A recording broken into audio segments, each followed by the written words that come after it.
சிறிதளவு வந்து இஞ்சி பூண்டு பேஸ்ட்டு, கொஞ்சம் போல் கார்ன்ஃப்ளவர் மாவு, அடுத்து வந்து அரிசி மாவு. ஓகேங்களா? தேவைக்கேற்ப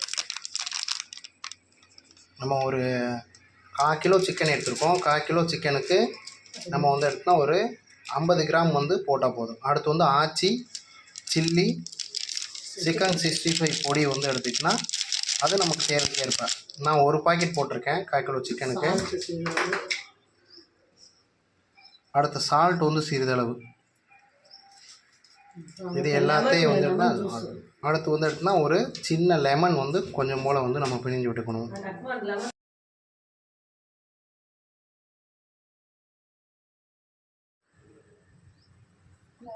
இப்போ நம்ம கடாயில் வந்து எண்ணெய் காஞ்சிகிட்ருக்கு ஃப்ரெண்ட்ஸ்.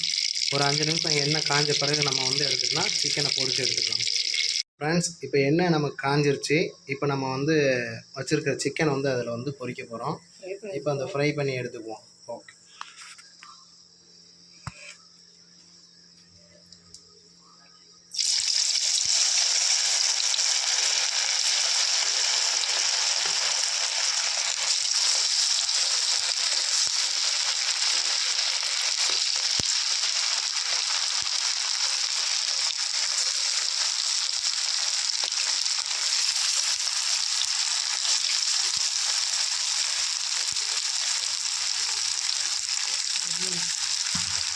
ஃப்ரெண்ட்ஸ், நமக்கு இப்போ சிக்கன் பொரிஞ்சிக்கிட்டு இருக்கு.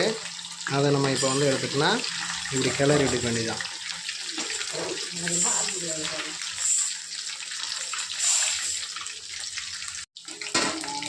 ஃப்ரெண்ட்ஸ், இப்போ நமக்கு நல்லா முருகலாக வந்துருச்சு. இப்போ நம்ம இதை வந்து பொன்னிறமாக பொரித்து ஒரு ஸ்டேஜில் அது வந்தோடனே நம்ம எடுத்து தனியாக வந்து எண்ணெய் காடியில் போட்டுருவோம். இன்னொரு பிளேட்டில் வந்து எடுத்து வச்சுக்கோங்க. சுவையான டேஸ்டான சிக்கன் 65 ரெடி.